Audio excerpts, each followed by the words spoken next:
فاتحة. أعوذ بالله من الشيطان الرجيم. بسم الله الرحمن الرحيم. الحمد لله رب العالمين الرحمن الرحيم مالك يوم الدين إياك نعبد وإياك نستعين اهدنا الصراط المستقيم صراط الذين أنعمت عليهم غير المغلوب عليهم ولا الضالين. هو الحبيب الذي ترجى شفاعته لكل هول من الأهوال مقتحم. لا يسل وسلم دائما أبدا على حبيبك خير الخلق كلهم. يا أكرم الخلق ما لي من ألوذ به سواك عند حلول الحادث الأعمم. مولاي صل وسلم دائما أبدا على حبيبك خير الخلق كلهم. يا ربي بالمصطفى بلغ مقاصدنا واغفر لنا فمضى يا واسع الكرم. مولاي صل وسلم دائما أبدا على حبيبك خير الخلق كلهم. السلام عليكم ورحمة الله وبركاته. الحمد لله رب العالمين عدد خلقه وزنة عرشه ورضا نفسه ومداد كلماته. سبحانك لا علم لنا إلا ما علمتنا إنك أنت العليم الحكيم. الحمد لله نحمده ونستعينه ونستغفره ونؤمن به ونتوكل عليه. نعوذ بالله من شرور أنفسنا ومن سيئات أعمالنا. من يهدي الله فلا مضل له ومن يضلله فلا هادي له. ونشهد أن لا إله إلا الله وحده لا شريك له. ونشهد أن سيدنا مولانا محمدا عبده ورسوله أرسله إلى الناس كافة بشيرا ونذيرا وداعيا إلى الله بإذنه وسراجا منيرا. أما بعد فقد قال الله تعالى في كلامه القديم والفرقان المجيد بعد أعوذ بالله من الشيطان الرجيم. بسم الله الرحمن الرحيم. سبحان الذي أسرى بعبده ليلا من المسجد الحرام إلى المسجد الأقصى الذي باركنا حوله لنريه من آياتنا إنه هو السميع البصير. صدق الله العلي العظيم. قال سيد الأنبياء والمرسلين محمد رسول الله صلى الله عليه وسلم رأيت ربي. صدق رسول الله صلى الله عليه وسلم.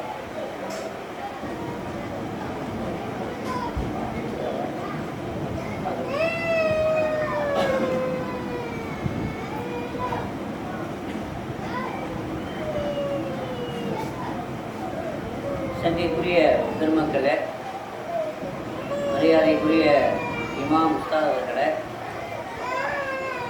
இந்த சூறாவுடைய சங்கைக்குரிய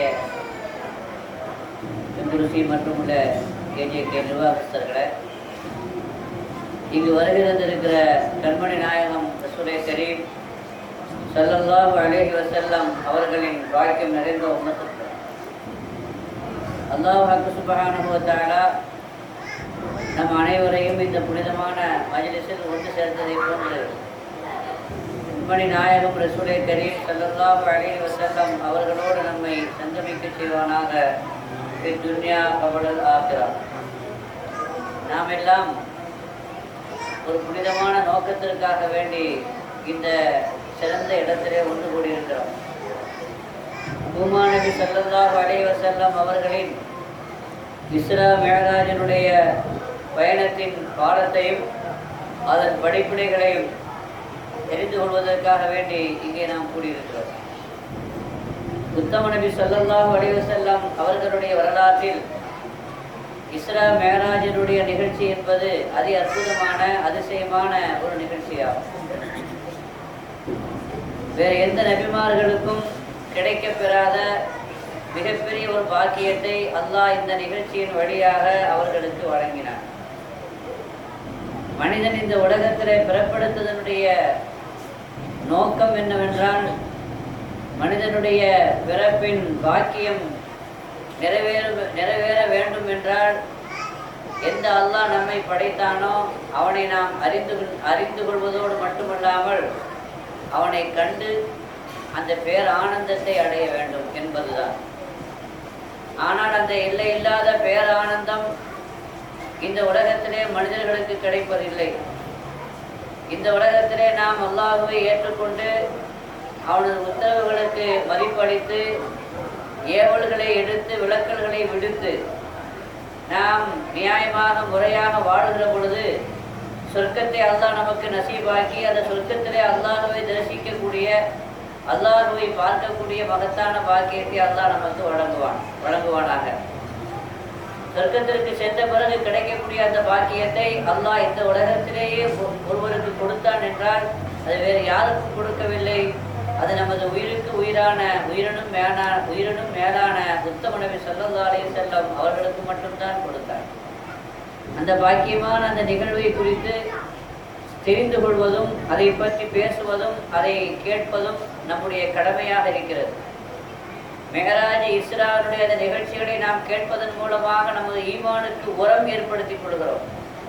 நம்முடைய விசுவாசம் உறுதிப்படுத்தப்படுகிறது. நம்முடைய யகீன் உறுதி இன்னும் அதிகமாக ஆகுவதற்குண்டான ஏற்பாடு அதிலே இருக்கிறது. சங்கைக்குரிய பெருமக்களே, நபிகள் நாயகம் ஸல்லல்லாஹு அலைஹி வஸல்லம் அவர்கள் உம்மு ஹானி ரலியல்லாஹு அன்ஹாவுடைய வீட்டிலே படுத்திருக்கிறார்கள். உம்மு ஹானி ரலியல்லாஹு அன்ஹா அவர்கள் ஹஜ்ரத் அலி இப்னு அபீ தாலிப் அவர்களுடைய சகோதரி. அப்படி என்றால் ரசூலுல்லாஹி ஸல்லல்லாஹு அலைஹி வஸல்லம் அவர்களுக்கும் சகோதரி. நபிகள் நாயகம் ஸல்லல்லாஹு அலைஹி வஸல்லம் அவர்கள் அங்கே படுத்திருக்கிற பொழுது ஹஜ்ரத் ஜிப்ரீல் அலைஹிஸ்ஸலாம் வீட்டினுடைய கூரையை பிய்த்துக் கொண்டு உள்ளே இறங்குகிறார். பொதுவாக ஹஜ்ரத் ஜிப்ரீல் அலைஹிஸ்ஸலாம் பல்வேறு சந்தர்ப்பங்களில் பல்வேறு சமயங்களில் அல்லாஹ்வுடைய செய்தியை வாங்கி கொண்டு தூதராக வந்திருக்கிறார்கள். ஆனால் அப்படியெல்லாம் வருகிற பொழுது இப்படி கூரையை பிச்சுக்கிட்டு உள்ள இறங்கினதில்லை. நேர் வழியிலே வருவார்கள். சாதாரணமான வாசல் வழியாக வந்திருக்கிறார்கள். ஆனால் இந்த முறை கூரையை பிய்த்து கொண்டு உள்ளே இறங்கினார்கள். இந்த வருகையினுடைய அந்த விதத்தின் வழியாக உணர்த்தினார்கள், நான் எப்பொழுதும் வருவதைப் போல இப்பொழுது வரவில்லை. ஒரு அசாதாரணமான அதாவது பார்ப்பதற்கு ரொம்ப தூரமாக தெரிகிற ஒரு அசாதாரணமான ஒரு நிகழ்ச்சிக்காக வேண்டி அதை நிகழ்த்துவதற்காக வேண்டி இங்கே நான் வந்திருக்கிறேன். என்னுடைய வருகை அதனுடைய விதம் எப்படி வித்தியாசமாக இருக்கிறதோ அதே மாதிரி நான் வந்திருக்கிற செய்தியும் வித்தியாசமானது என்பதை ஆரம்பத்திலேயே எடுத்த எடுப்பிலேயே உணர்த்த வேண்டும் என்பதற்காக வேண்டி அப்படி இறங்கினாங்க. அப்படி இறங்கும் பொழுது கூரை ரெண்டா பின்னிச்சு. ஸல்லல்லாஹு அலைஹி வஸல்லம் அவர்களது அருகில் அவர்கள் இறங்கி வந்த பிறகு இரண்டாக பிரிந்த அந்த கூரை மீண்டும் ஒன்றாக இணைந்தது. பொதுவாக ஒரு கூரையை பிரிச்சுக்கிட்டு நம்ம இறங்கணும் அப்படின்னு சொன்னா அந்த கூரையை அதில் இருந்து ஏதாவது ஒன்று ரெண்டு கீழே விடும் இல்லையா? அது ஓடை குடிசையாக இருந்தால் அந்த ஓடைகள் நொறுங்கி கீழே விடும். ஆனால் ஸல்லல்லாஹு அலைஹி வஸல்லம் அவர்களுடைய இல்லத்திற்கு உம்மு ஹானியுடைய இல்லத்திற்கு அவர்கள் கூரையை பிய்த்துக்கொண்டு இறங்கிய பொழுது அந்த கூரை ரெண்டாக பிரிந்தது, ரெண்டாக பிளந்தது. ஆனால் அந்த கூரையிலிருந்து ஒரு சின்ன பாதிப்பும் கூட கீழே விடவில்லை. அதில் இருக்கக்கூடிய ஒன்றும் கூட சேதாரமாகவில்லை. எப்படி முதலில் ஒன்றாக இணைந்திருந்ததோ அதை போல மீண்டும் ஒன்றாக இணைந்து விட்டது, எந்த விதமான சேதாரம் இல்லாமல். நபிகள் நாயகம் ஸல்லல்லாஹு அலைஹி வஸல்லம் அவர்களுடைய நெஞ்சத்தை ஹஜ்ரத் ஜிப்ரீல் அலைஹிஸ்ஸலாம் பிளந்து அதை கழுவி சுத்தம் செய்து மீண்டும் அந்த நெஞ்சத்தை கல்வை உள்ளே வைத்து பொறுத்து இருக்கிறார்கள். அப்பொழுது உணர்த்தினார்கள், எப்படி இந்த கூரையை பீத்த பொழுது ஒரு பிசுறும் கீழே விழவில்லையோ, ஒரு சேதாரமும் ஏற்படவில்லையோ, அதே போல உங்கள் நெஞ்சை நான் பிளக்கிற பொழுது உங்களுக்கு ஒரு பாதிப்பும் ஏற்படாது, ஒரு சேதாரம் ஏற்படாது. எப்படி அதை இரண்டாக பிரிந்து மீண்டும் ஒன்றாக இணைந்து விட்டதோ அதே மாதிரி உங்கள் இதயமும் இரண்டாக பிளக்கப்பட்டு மீண்டும் அது தைக்கப்படும், இணைக்கப்படும் என்பதை அதன் வழியிலே உணர்த்தினார்கள். கண்மணி நாயகம் ஸல்லல்லாஹு அலைஹி வஸல்லம் அவர்களுக்கு அதை புரிய வைத்தார். பெருமானார் ஸல்லல்லாஹு அலைஹி வஸல்லம் அவர்களை ஜம்ஜம் கிணற்றுக்கு அருகிலே அழைத்து வருகிறார்கள். ஜம்ஜம் கிணற்றுக்கு அருகிலே அழைத்து வந்து அவர்களை ஒரு அறுவை சிகிச்சை செய்கிறார்கள். சொர்க்கத்திலிருந்து தங்க கிண்ணம் கொண்டு வந்திருந்தார்கள். அந்த தங்க கிண்ணத்திலே பெருமானார் ஸல்லல்லாஹு அலைஹி வஸல்லம் இதயத்தை எடுத்து வைக்கிறார்கள். ஜம்ஜம் தண்ணீரால் அதை கழுவி சுத்தம் செய்து மீண்டும் அந்த இதயத்தை எடுத்து உள்ளே வைத்து பொருத்தி விடுகிறார். நீங்க நன்றாக சிந்திக்கணும். ஜிப்ரீல் அலைஹிஸ்ஸலாம் எங்கிருந்து வந்தாங்க? மேலே இருந்து கீழே இருந்து வர்றாங்க. சொர்க்கத்துல இருந்து தண்ணீர் எடுத்துக்கொண்டு வந்திருக்க முடியுமா இல்லையா? சொர்க்கத்துல ஹவுதுல் கௌசர் தடாகம் இருக்கிறது. தஸ்னீம் என்ற நீர் ஊற்று அங்கே இருக்கிறது. அந்த சொர்க்கத்தினுடைய தண்ணீரை கொண்டு வராமல் சொர்க்கத்திலே தங்க கிண்ணம் கொண்டு வந்தாங்க. ஆனா சொர்க்கத்தில் தண்ணி கொண்டு வரல. எந்த தண்ணீரை கொண்டு கழுகுனாங்க? ஜம்ஜம் தண்ணீரை கொண்டு கழுகுனாங்க. அப்படின்னா இந்த ஜம்ஜம் தண்ணீர் என்பது சொர்க்கத்தினுடைய தண்ணீரை விட சிறப்பானது. ஜம்ஜம் தண்ணீர் என்பது சொர்க்கத்தினுடைய நீரை விட உயர்ந்தது. இல்லைன்னா அங்கேயும் தண்ணி கொடுத்துக்கலாம்ல. அங்கேயும் தங்க கிண்ணம் கொண்டு வந்து ஜிப்ரீல் அலைஹிஸ்ஸலாம் தண்ணி கொண்டு வரல. அதிலிருந்து நான் விளங்கிக் கொள்ள வேண்டும், நீங்களும் நானும் ஹஜ்ஜுக்கு உம்ராவுக்கு செல்கிற பொழுது நமக்கு கிடைக்கப்பெறுகிற அந்த ஜம்ஜம் நீர் எவ்வளவு மகத்தானது. இந்த பூமியில இருக்கக்கூடிய அந்த புனிதமான அந்த நீர் சொர்க்கத்தினுடைய நீரை விடவும் உயர்ந்த ஒரு நீரை நாம் குடிக்கக்கூடிய வாக்கியத்தை அல்லாஹ் நமக்கு வழங்கியிருக்கிறார். பொதுவாக சொர்க்கத்துல என்ன நினைச்சாலும் நடக்கும், அப்படிதானங்க? கேள்வி சொர்க்கத்துல வந்து நாம என்ன நினைச்சாலும் நடக்கும். சொர்க்கத்தினுடைய தன்மை அதான். நீங்க என்ன ஆசைப்படுறீங்களோ அது கிடைக்கும். சொர்க்கத்துல வந்து நமக்கு என்ன தேவைப்படுது அப்படிங்கிறத வாயால கேட்கணுங்கிற அவசியம் இல்லை. மனசுல அந்த ஆசை உருவானாலே என்ன ஆயிடும்?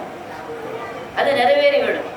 இப்போ நமக்கு வந்து ஒரு தேத்தாரி குடிச்சா தேவலைன்னு தோணுதுன்னா உடனே யாரையாவது அழைத்து வாங்கிட்டு வான்னு சொல்லுவோம், அல்லது வீட்டில் மனைவி இடத்துல சொல்லி அதை செய்து கொண்டு வர சொல்லுவோம். அதுக்கு பிறகு தான் வரும். ஃபாஸ்ட்டு ஃபுட்டாக இருந்தால் கூட கொஞ்சம் நேரம் ஆகும் இல்லையா? அவங்ககிட்ட சொல்லி ஆர்டர் பண்ணி அவங்க செய்து நமக்கு தரது கொஞ்சம் நேரம் ஆகும்.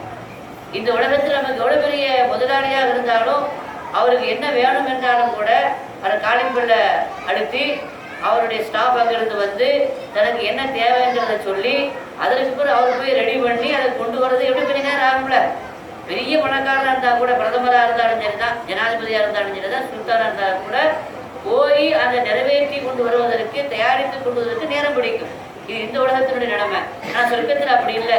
சொர்க்கத்தில் வந்து நமக்கு ஏதாவது ஒரு ஆசை ஏற்பட்டாலே, நமக்கு ஒரு மேங்கோ ஜூஸ் குடிக்கணும் அப்படின்னு தோன்றிய உடனேயே அங்கே வந்துடும். நமக்கு சிக்கன் சாப்பிடணும் அப்படின்னு ஆசை வந்தாலே போய் ஆர்டர் பண்ண வேண்டிய அவசியம் இல்லை, யாரிடத்திலையும் உத்தரவு போட வேண்டிய அவசியம் இல்லை, நினைத்த உடனேயே நடந்துவிடும். எது? சொர்க்கத்தில் நினைப்பதெல்லாம் நடக்கக்கூடிய ஒரு மகத்தான பாக்கியம் நமக்கு சொர்க்கத்தில் இருக்குது.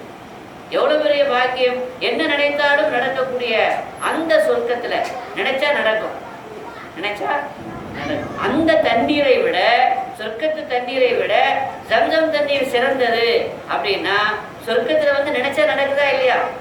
அதே மாதிரி ஜம்ஜம் தண்ணீரை குடிக்கும் பொழுது என்ன நினைச்சாலும் நடக்கும். மாவு ஜம்ஜம் லிமா சுரிபலுஹு. கண்மணி நாயகம் ஸல்லல்லாஹு அலைஹி வஸல்லம் சொன்னாங்க, ஜம்ஜம் தண்ணீர் என்பது எதற்காக வேண்டி குடிக்கப்படுகிறதோ, எந்த நியத்திற்காக வேண்டி குடிக்கப்படுகிறதோ அது நிறைவேறிவிடும். ஜம்ஜம் தண்ணீர் குடிக்கும் பொழுது நமக்கு யா அல்லாஹ் எனக்கு கல்யாணம் நடக்கணும் அப்படின்னு நீங்கள் நினச்சி குடிச்சிட்டு கல்யாணம் நடக்கும்.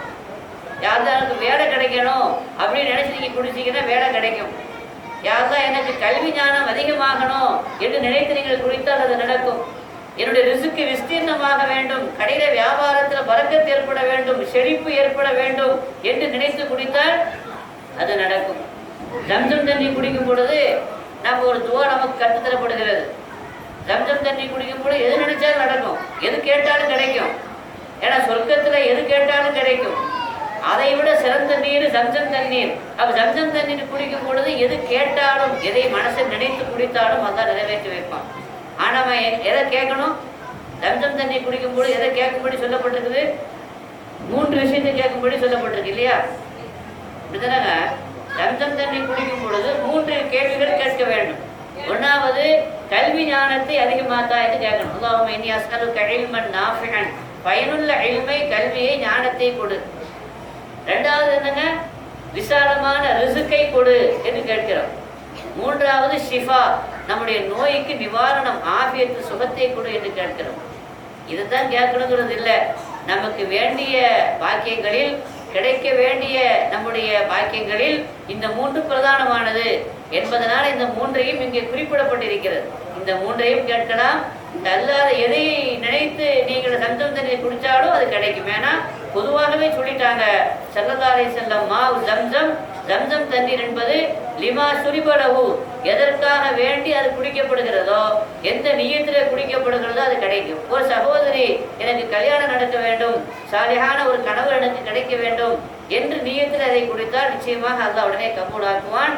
அந்த சகோதரிக்கு நல்ல முறையில் சாலிஹான ஒரு மாப்பிள்ளையை அமைத்து கொடுத்து அந்த கல்யாணத்தை அல்லாஹ் நடத்துவான். ஜம்சம் தண்ணி குடிக்கும் பொழுது என்னுடைய நோய் குணமாக வேண்டும் நினைத்து நீங்கள் குடித்தால் அந்த நோய் ஷிஃபாவாகிவிடும். ஜம்சம் தண்ணீர் குடிக்கும் பொழுது ரிஸ்கி விஸ்தீர்ணமாக வேண்டும், வியாபாரத்தில் பரக்கத் ஏற்பட வேண்டும் என்று நினைத்து குடித்தால் அது பரக்கத் உண்டாகிவிடும். நாங்கள் சொல்ல வந்த விஷயம் என்னன்னா, ஜம்சம் தண்ணீரால எதை கழுகுனாங்க? ஸல்லல்லாஹு அலைஹி வஸல்லம் ஹார்ட்டை கழுகுனாங்க. ஸல்லல்லாஹு அலைஹி வஸல்லம் ஹார்ட்டை தனியாக எடுத்து கழுவி சுத்தம் செய்து என்ன செஞ்சுட்டாங்க? உள்ள பொருத்திட்டாங்க. இன்னைக்கு டாக்டர்கள் விஞ்ஞானம் வளர்ந்துருக்கக்கூடிய இந்த காலத்தில் இதயத்தை தனியாக எடுத்து கரட்டி பொருத்தக்கூடிய, அதில் சிகிச்சை செய்யக்கூடிய, அறுவை சிகிச்சை செய்யக்கூடிய ஒரு விஞ்ஞான வளர்ச்சியில் முன்னேற்றத்தில் நாம் இருக்கிறோம் என்றால் இதற்கு அடிப்படையாக அமைந்தது அந்த ஹதீஸில் கண்மணி நாயகம் ஸல்லல்லாஹு அலைஹி வஸல்லம் அவர்களுக்கு நெஞ்சை பிடைந்த அந்த நிகழ்ச்சி என்பதை நாம் வழங்கிக் கொள்ள வேண்டும். அவர் சிறந்த தண்ணி எதுங்க? ஜம்சம் தண்ணீர். ஜம்சம் தண்ணீரை விட சிறந்த தண்ணி இருக்குதா? ஜம்சம் தண்ணீரை விட சிறந்த தண்ணி இருக்குதா? இருக்குது. அதை விடவும் சிறந்த தண்ணி ஒன்று இருக்குது. அது என்ன தண்ணீர்? அதுதான் நபிகள் நாயகம் ஸல்லல்லாஹு அலைஹி வஸல்லம் அவர்களுடைய விரல்ல இருந்து வெளிப்பட்ட தண்ணி. ஹுதைபியாவில் ஸல்லல்லாஹு அலைஹி வஸல்லம் இருக்கிற பொழுது சஹாபாக்களுக்கு தண்ணீர் அதாவது தீர்ந்து விட்டது. எனவே ஸல்லல்லாஹு அலைஹி வஸல்லம் அவர்கள் சொன்னாங்க, தண்ணீர் இல்லைன்னு சொன்னாங்க. குடிப்பதற்கும் தண்ணீர் இல்லை, குளிப்பதற்கும் தண்ணீர் இல்லை, கால்நடைகளுக்கு கொடுப்பதற்கும் தண்ணீர் இல்லை. சஹாபாக்கள் முறையிட்டார்கள். அப்பொழுது ஸல்லல்லாஹு அலைஹி வஸல்லம் ஒரு கோலையை கொண்டு வருமாறு சொல்லி அதில் விரலை நீட்டினார்கள். அந்த விரலிலிருந்து என்ன வந்தது? என்ன வந்துச்சு? தண்ணீர் வந்தது. மூசா அலைஹிஸ்ஸலாம் அவர்களுக்கு தண்ணீர் தேவை ஏற்பட்டால் அல்லாஹ் என்ன செய்ய வேண்டும் என்று உத்தரவிட்டிருந்தான். அவங்ககிட்ட ஒரு கல் இருந்துச்சு, ஒரு பாறை இருந்துச்சு. அந்த பாறையில் அடித்தாங்கன்னா அங்கேருந்து என்ன வரும்? தண்ணி வரும். பொதுவாக பாறையில் அடித்தவுடனே தண்ணி வர்றது ஆச்சரியம் தானே. ஒரு கசாவை கொண்டு கைத்தடியை கொண்டு ஒரு பாறையில் அடித்தவுடனே, ஒரு கல்லில் அடித்தவுடனே தண்ணி வருமா? நம்ம அடித்த தண்ணி வருமா? வராது. ஆனால் மூசா அலைஹிஸ்ஸலாமுடைய அசாவை கொண்டு, கைத்தடியை கொண்டு அந்த பாறையில் அடித்தால் என்ன வரும்? தண்ணி வரும். ஆனால் பாறையில் தண்ணி வர்றது பொதுவாக ஆச்சரியமான விஷயமா? தண்ணி பாறையிலேருந்து தானே வருது. நம்ம அருவிகளில் போய் பார்க்குறோமா இல்லையா? குற்றாலத்தில் பெரிய அருவிகள், நீர் வீழ்ச்சி இருக்குதா இல்லையா? மலைகளில் இருந்து அந்த பாறையிலும் தண்ணி வடிகிறது. இங்கேயும் மலேசியாவில் ஆங்காங்க பல இடங்களில் அருவிகள் இருக்கிறது, நீர் ஃபால்ஸ் இருக்குதா இல்லையா? நீர் வீழ்ச்சி. பாறையில் தண்ணி வருவது என்பது பொதுவாக ஆச்சரியமான விஷயம் அல்ல. ஏன்னா பாறைக்குள்ளே என்ன இருக்கிறது? தண்ணீர் இருக்கிறது, அது வரும். ஆனால் அடித்தவுடன் வந்தது தான் ஆச்சரியம். ஆனால் விரல்ல என்ன இருக்குது? தண்ணியாக இருக்குது. விரலுக்குள்ளே என்னங்க? சதை இருக்குது, ரத்தம் இருக்குது, அதான் இருக்குது, உள்ள அடத்தான் இருக்குது. அப்போ ரத்தமும் சதையும் இருக்கக்கூடிய இந்த விரல்ல இருந்து தண்ணி வரணுமான இது ஆச்சரியத்திற்கெல்லாம் ஆச்சரியமானது. கண்மணி நாயகம் ஸல்லல்லாஹு அலைஹி வஸல்லம் அவருடைய விரல்ல இருந்து தண்ணி வந்துச்சு. சஹாபாக்கள் சொல்கிறார்கள், விரல்ல இருந்து நீர் அதாவது பொங்கியது நீர், நாங்கள் அதை பார்த்து கொண்டிருந்தோம் என்று சஹாபாக்கள் சொல்கிறார்கள். இந்த தண்ணீர் எதை விடவும் சிறந்தது? ஜம்சம் தண்ணீரை விடவும் சிறந்தது. ஜம்சம் தண்ணீர் இஸ்மாயில் அலைஹிஸ்ஸலாமுடைய காலால் உதைக்கப்பட்டு வெளிவந்த தண்ணீர் இல்லையா? தரையில காலை அடிச்சாங்க, குழந்தை தண்ணீருக்காக வேண்டி, பசிக்காக வேண்டி, தாகத்திற்காக வேண்டி அழுகிற பொழுது தனது 2 காலையும் பூமியிலே உதைத்தது. இஸ்மாயில் நபியுடைய காலால் உதைக்கப்பட்டு வெளிப்பட்ட அந்த தண்ணீர் ஜம்சம் தண்ணீர். ஆனால் இந்த தண்ணீர் ஊமா நபி ஸல்லல்லாஹு அலைஹி வஸல்லம் கரத்திலிருந்து வெளிப்பட்ட தண்ணீர். எனவே ஜம்சம் தண்ணீரை விட இந்த தண்ணீர் சிறந்ததுங்க. இந்த தண்ணி தான் உலகத்திலேயே சிறந்த தண்ணீர் என்று மேன்மக்களான உலமாக்கள் நமக்கு சொல்லித் தருகிறார். ஆக ஸல்லல்லாஹு அலைஹி வஸல்லம் இதயத்தை கழுகி மீண்டும் அதில் உள்ள வைத்து அதற்கு பிறகு புராக் என்று ஒரு வாகனம், அந்த வாகனத்திலே வைத்து அந்த வாகனத்தின் மீது அவள் ஏற்றப்பட்டு அங்கிருந்து பயணம் தொடங்குகிறது. முதல்ல மக்காவிலிருந்து எங்க போறாங்க? பைத்துல் முகத்தஸ் போனாங்க. மக்காவிலிருந்து பைத்துல் முகத்தஸ் போன அந்த பயணத்துக்கு பேரு இஸ்ரா. என்னங்க பயணத்துக்கு பேரு? இஸ்ரா. பைத்துல் முகத்தஸ்ல இருந்து வானத்தை நோக்கி 7 வானத்தை கடந்து போனாங்கல்ல, சித்திரத்தில் முந்தஹா வரைக்கும் போனாங்கல்ல, அந்த பயணத்துக்கு என்ன பேரு? மிஅராஜ். அதான் மிஅராஜ்ங்கிறது. ஸல்லல்லாஹு அலைஹி வஸல்லம் அவர்கள் இஸ்ரா என்ற பயணத்தை முதலிலே முடித்துக் கொண்டு அதற்கு பிறகு மிஅராஜ் என்ற அந்த விண்ணேற்ற பயணத்தை தொடங்கி சித்திரத்தில் முந்தஹாவை அடைந்து சித்திரத்தில் முந்தஹாவையும் தாண்டி சென்றார்கள். அல்லாஹ்வை சந்தித்தார்கள். சித்திரத்தில் முந்தஹா வரைக்கும் மேற்கொள்ளப்பட்ட பயணத்தில் கூட இருந்தது யாரு? யார் கூட இருந்தா? ஜிப்ரீல் அலைஹிஸ்ஸலாம் கூட இருந்தாங்க. ஆனா சித்திரத்தில் முந்தஹாவுக்கு பிறகு ஜிப்ரீல் அலைஹிஸ்ஸலாம் போகல. இதற்கு மேல் ஒரு அடி எடுத்து வைப்பதற்கு எனக்கு அனுமதி இல்லை என்று சொல்லிவிட்டார்கள். தனியாக சென்றார்கள். கண்மணி நாயகம் ஸல்லல்லாஹு அலைஹி வஸல்லம் அல்லாஹ்வை சந்தித்தார்கள். அல்லாஹ்வை சந்திக்கிற அந்த அனுபவம் இருக்குது, அல்லாஹ்வை பார்க்கிற அந்த மகத்தான பாக்கியம் இருக்குது, அது வார்த்தையால வர்ணிக்க முடியாது. வார்த்தையால வர்ணிக்க முடியுமா? ஒரு காதலன் காதலியை அல்லது ஒரு காதலி காதலனை பார்ப்பது, அதன் மூலமா ஏற்படுகிற சந்தோஷம், அது இந்த உலகத்தினுடைய அற்பமான ஒரு சந்தோஷம் தான். ஆனால் அதை விடவும் மகத்தான ஒரு பாக்கியம், அதை விட மகத்தான ஒரு சந்தோஷம், அதை விட மகத்தான ஒரு இன்பம் அல்லாஹ்வை காணுகிற பொழுது நமக்கு ஏற்படுகிற இன்பம். இது எல்லையில்லாத பேரானந்தம். இந்த உலகத்தில் நமக்கு சிற்றின்பம் கொஞ்ச நேரத்தில் முடிந்து விடுகிறது, கொஞ்ச நேரத்தில் அது தீர்ந்து விடுகிறது, அந்த சந்தோஷமுக்கு ஒரு முடிவு வந்து விடுகிறது. அதற்கு பிறகு கைசேதம் ஏற்படுகிறது, வேதனையும் ஏற்படுகிறது. ஆனால் அல்லாஹ்வை காணுகிற அந்த பாக்கியம் இருக்கிறது, அந்த சந்தோஷம் இருக்கிறது, அது முடிந்து போகாத ஒரு சந்தோஷம், எல்லை இல்லாத ஒரு பேரானந்தம். அல்லாஹ்வை சந்திக்கும் பொழுது ஏற்படுகிற ஆனந்தம் இந்த அளவுக்கு இருக்கும். சொர்க்கவாசிகள் சொர்க்கத்தில் இருப்பாங்க. சொர்க்கவாசிகள் சொர்க்கத்தில் இருக்கிற பொழுது அல்லாஹ் ஜல்லுஷானஹு தஆலா அவரிடத்துல கேட்பான், உங்களுக்கு என்ன வேண்டும் என்று கேட்பான். அப்போ சொர்க்கவாசிகள் சொல்லுவாங்க, என்ன வேண்டும் என்று கேட்கிறாயே, என்ன இல்லை இங்கே என்று கேட்பார். சொர்க்கத்தில் எங்களுக்கு என்ன பாக்கியம் இல்லை, ஏதாவது இல்லாததானே கேட்கணும். அலம் துபையுது உஜூஹனா, எங்கள் முகங்களை பிரகாசமாக்கவில்லையா, பஞ்சு மெத்தையில எங்களை படுக்க வைக்கவில்லையா, சொகுசான இந்த சொர்க்கத்துல எங்களை நீ வாழச் செய்யவில்லையா, வசிக்க செய்யவில்லையா, நினைத்ததெல்லாம் நடக்கிறது, கேட்டதெல்லாம் கிடைக்கிறது என்பதல்ல, நினைத்ததெல்லாம் நடக்கிறது. எனவே எந்த குறையும் இல்லாத இந்த சொர்க்கத்துல, எந்த தேவையும் இல்லாத இந்த சொர்க்கத்துல என்ன தேவை என்று நீ கேட்கிறாயே, என்ன தேவை எங்களுக்கு நீ வைத்திருக்கிறாய், என்ன குறை வைத்திருக்கிறாய், எனக்கு ஏதாவது குறைந்ததானே கேட்க முடியும். ஏதாவது வசதி இல்லாததான் வசதி பண்ணி கொடுங்க, இப்போ ஏற்கனவே இல்லை ஏற்பாடு பண்ணி கொடுங்க அப்படின்னு சொல்லலாம் இல்லையா? அங்கதான் எல்லா வசதியும் இருக்குது. இப்போ நீ எதை கேட்கறது? இப்போ அல்லாஹ் சொல்லுவான், எல்லாம் உங்களுக்கு இருந்தாலும் கூட ஒரே ஒரு பாக்கியம் உங்களுக்கு மிச்சம் இருக்குது, தர வேண்டியது கொடுக்க வேண்டியது ஒரே ஒரு பாக்கியம் மிச்சம் இருக்குது என்று அல்லாஹ் சொன்ன உடனே எங்களுக்கு ஒன்றுமே தேவையில்லை என்று சொன்ன சொர்க்கவாசிகளுக்கு ஆசை வந்து, அப்படின்னா அந்த ஒன்று இது வரைக்கும் வேண்டாம் ஒன்றும் தேவையில்லைன்னு சொன்ன சொர்க்கவாசிகளுக்கு ஒரே ஒன்று தர வேண்டியிருக்குது என்று அல்லாஹ் சொன்ன உடனே அந்த ஒன்றையும் தந்து விடுறப்பே, அந்த ஒன்றையும் கொடுத்து விடு என்று அல்லாஹ்விடத்திலே கேட்பார்கள். அது என்னது? இதுவரைக்கும் கொடுக்காத இனி கொடுக்க போகிற அந்த மகத்தான பாக்கியம் எது? அதுதான் அல்லாஹ்வுடைய சந்திப்பு. அல்லாஹ்வுடைய லிகா இருக்கிற சந்திப்பு இருக்குத, அது கிடைப்பதற்கே ஒரு பாக்கியம். அல்லாஹ் நம்ம எல்லாம் பார்ப்போம் சொர்க்கத்தில், அல்லாஹ் நசீபாக்குவானா? அல்லாஹ் எப்படிங்க பார்ப்போம்? நிறைய கூட்டம் இருக்கும்ல. ஒரு பெரிய மாநாட்டுக்கு போகிறோம், மாநாட்டுக்கு போகும்போது தலைவர்கள்லாம் ஸ்டேஜில் உட்காந்துருப்பாங்க. எல்லாராலையும் அந்த ஸ்டேஜில் உட்கார்ந்து இருக்கிற தலைவரை முழுமையாக பார்க்க முடியுமா? பார்க்க முடியுமாங்க? முடியாது. ஏன்னா முன்னாடி இருக்கிறவங்க மட்டும் பார்க்கலாம். ரொம்ப கூட்டம் பின்னாடி வந்து என்ன செய்ய முடியாது, 2 பக்கத்தில் இருக்க முன்னாடி பார்க்க முடியாது. இடையில ஏதாவது மறப்பு ஏற்படுது. ரொம்ப ஹைட்டாக ஒரு ஆள் முன்னாடி உட்காந்தா பின்னாடி ஒரு ஆள் தெரியாமல் போயிடுது இல்லையா? ஏதாவது திரை விழுந்து விடுகிறது, ஏதாவது ஒரு தடுப்பு ஏற்பட்டு விடுகிறது. உலகத்துல எந்த தடுப்பும் இல்லாமல் எதையாவது பார்க்கணுமா, பார்க்க முடியுமானா ரசூலுல்லாஹி ஸல்லல்லாஹு அலைஹி வஸல்லம் உதாரணம் சொல்றாங்க. நீங்க அல்லாஹ் பார்ப்பீங்க, சொர்க்கத்தில் அல்லாஹ் பார்ப்பீங்க. அப்ப சஹாபாக்களுக்கு ஒரு விளக்கத்தை கொடுக்குறாங்க. பிரம்மாண்டமான இந்த உலகத்துல, பிரம்மாண்டமான ஒரு மகாநாட்டுல, பிரம்மாண்டமான ஒரு திடல்ல ஒரு மகாநாடு நடக்கிற பொழுது அங்கே வந்திருக்கிற தலைவரை பார்க்கறதுக்கு சில பேருக்கு தடையாக ஆயிடுறாங்க, சில பேருக்கு மறைவாக ஆயிடுறாங்க, அல்லது தூண்கள் தடுப்பாக மறைவாக ஆகிவிடுகிறது. அப்படிங்கும் பொழுது பிரம்மாண்டமான சொர்க்கத்தில் எவ்வளவு பெரிய கூட்டம் இருக்கும். அந்த பிரம்மாண்டமான கூட்டத்துல அல்லாஹ் பார்க்கறது முண்டி அடிச்சுக்கிட்டு போகணுமா?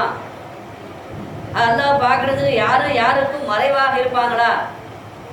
நம்ம அப்படி ஏதாவது காலை உயர்த்தி பார்க்கணுமா, அல்லது ஸ்டேஜில் ஏறி பார்க்கணுமா, ஏதாவது மேலே ஏறி நின்று கொண்டு பார்க்கணுமா? எல்லாரும் எப்படி பார்க்க முடியும்? ஒரு விளக்கத்தை நாங்கள் ஸல்லல்லாஹு அலைஹி வஸல்லம் 14ஆம் இரவு சந்திரன், பிற 14 அன்னைக்கு சந்திரன் இருக்குல்ல வானத்துல, அந்த சந்திரன் நீங்க எல்லாம் பார்க்கறதுக்கு யாருக்கும் தடையாகவா இருக்கிறாங்கன்னு கேட்டாங்க. தடையாக இருக்கிறாங்க. உலகமே ஒரு இடத்துல ஒன்று கூடினாலும் கூட அந்த சந்திரனை எல்லாராலையும் பார்க்க முடியுமா, முடியாதா? யாருக்கும் மறைப்பாகவோ மறுப்பாகவோ திரையாகவோ இருப்பாங்களா? இருக்க மாட்டாங்க. அதே போல நீங்க நாளை சொர்க்கத்துல எல்லோரும் அல்லாஹ்வை பார்ப்பீர்கள். அப்படி பார்ப்பதற்கு யாரும் திரையாக இருக்க மாட்டார்கள், யாரும் தடையாகவும் இருக்க மாட்டார்கள், யாரும் எதுவும் மறைப்பாகவும் இருக்காது. அப்படி பார்ப்பீங்கன்னு சொன்னாங்க ஸல்லல்லாஹு அலைஹி வஸல்லம். அந்த பாக்கியத்தை நமக்கு தருவானாக.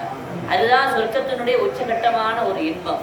அதுதான் சொர்க்கத்தினுடைய முடிவில்லாத ஒரு பாக்கியம். சங்கைக்குரிய பெருமக்களே, அப்படி அல்லாஹ்வை காணக்கூடிய பாக்கியம், அல்லாஹ்வை தரிசிக்கக்கூடிய அந்த பாக்கியம் கிடைத்த பொழுது சொல்லுங்க.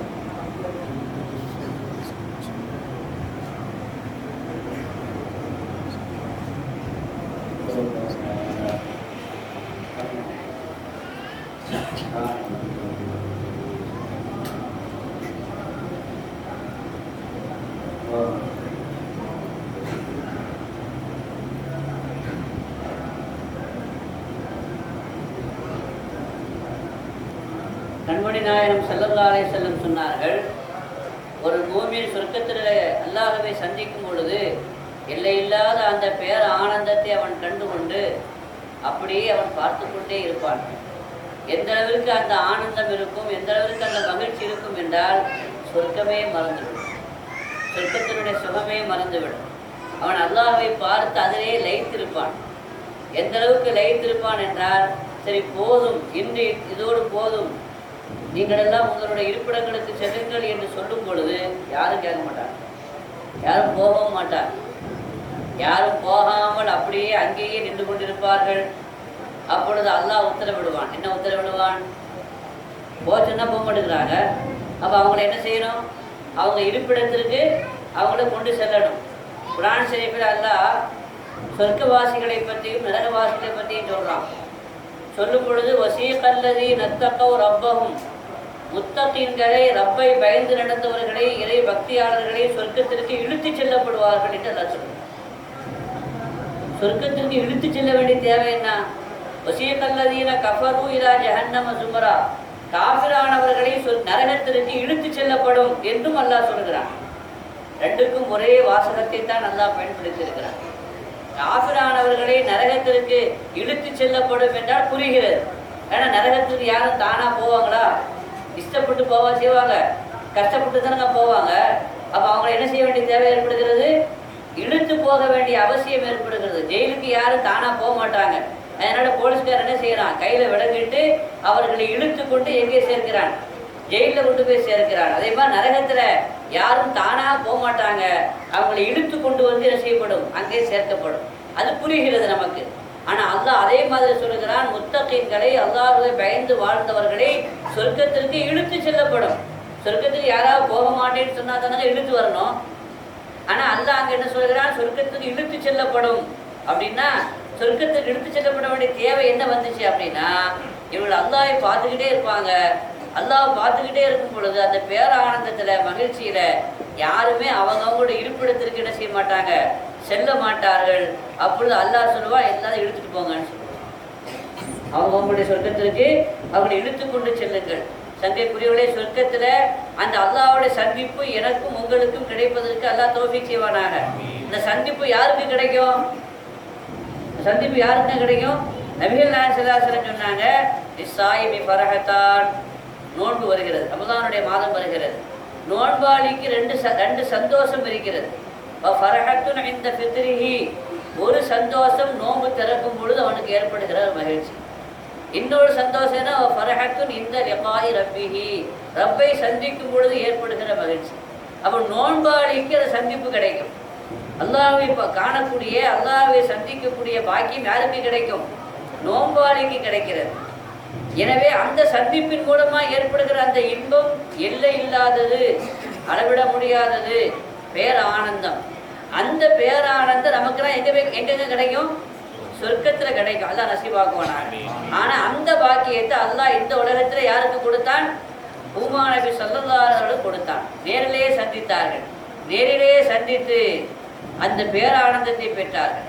அப்படி சந்திக்கும் பொழுது அல்லாஹ் அவர்களுக்கு வஹி அறிவித்தான். அல்லாஹ் அவர்களோடு சில செய்திகளை சொன்னான். என்ன சொன்னான்?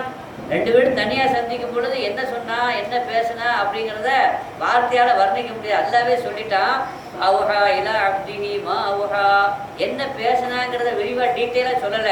பொதுவா ஒரே ஒரு ஆயத்துல சுருக்கமா அல்லாஹ் சொல்லி என்னதான் பேசியிருப்பாங்கிறத உணர்த்திட்டான். அவுஹா இலா அப்திஹி மா அவுஹா, அல்லாஹ் தன் அடியானுக்கு எதையெல்லாம் அறிவிக்க வேண்டுமோ அதையெல்லாம் அறிவித்தான். எதையெல்லாம் சொல்ல வேண்டுமோ அதையெல்லாம் சொன்னான். எதையெல்லாம் உணர்த்த வேண்டுமோ அதையெல்லாம் உணர்த்தினான். எல்லாம் அந்த விஷயத்தால என்னெல்லாமோ பேசினான். ஆனாலும் கூட குறிப்பாக சில விஷயங்களை சொல்லப்படுகிறது. 3 விஷயங்கள் அங்கே அவர்களுக்கு கொடுக்கப்பட்டது. நேரிலேயே சந்தித்த பொழுது நேரிலேயே கொடுக்கப்பட்ட விஷயம் எத்தனைங்க? 3. நமக்கெல்லாம் தெரியும். தொழுகை எங்கே வச்சு கடமையாக்கப்பட்டது? மேராஜில் நேரில் சந்திக்கும் பொழுது அல்லாஹ்வா நேரில் கொடுத்தது. மற்ற கடமைகள் எல்லாம் நோன்பாக இருந்தாலும், ஹஜ்ஜாக இருந்தாலும், அப்புறம் ஜக்காத்தாக இருந்தாலும், மற்ற கடமைகள் எல்லாம் இந்த பூ உலகத்தில் வைத்து கடமையாக்கப்பட்டது. ஜிப்ரீல் அலைஹிஸ்ஸலாம் அவர்கள் மூலமாக அனுப்பப்பட்டு சொல்லப்பட்டு அந்த கடமை ஏற்படுத்தப்பட்டது. ஆனால் தொழுகை மட்டும் எங்கு வைத்து கடமையாக்கப்பட்டது? சொர்க்கத்திலேயே வைத்து, அதாவது அரிசிலே வைத்து சித்திரத்தில் முந்தாவையும் கடந்து கண்மணி நாயகம் ஸல்லல்லாஹு அலைஹி வஸல்லம் சென்றிருக்கிற பொழுது நேரிலே கடமையாக்கப்பட்ட ஒரு வணக்கம் தான் என்னது? தொழுகை. நேரிலே கடமையாக்கப்பட்ட அந்த தொழுகை ஒன்று. ரெண்டாவது என்ன கிடைச்சது? நேரில் கிடைச்சது என்னது அப்படின்னா, இந்த உலகத்துல எல்லா பாவத்தையும் நான் மன்னிச்சிருவேன், சிறுக்க தவிர, இணை வைக்கிறத தவிர மற்ற எல்லா பாவத்தையும் நான் மன்னிப்பேன் என்ற அறிவிப்பு நேரிலே செய்யப்பட்டது.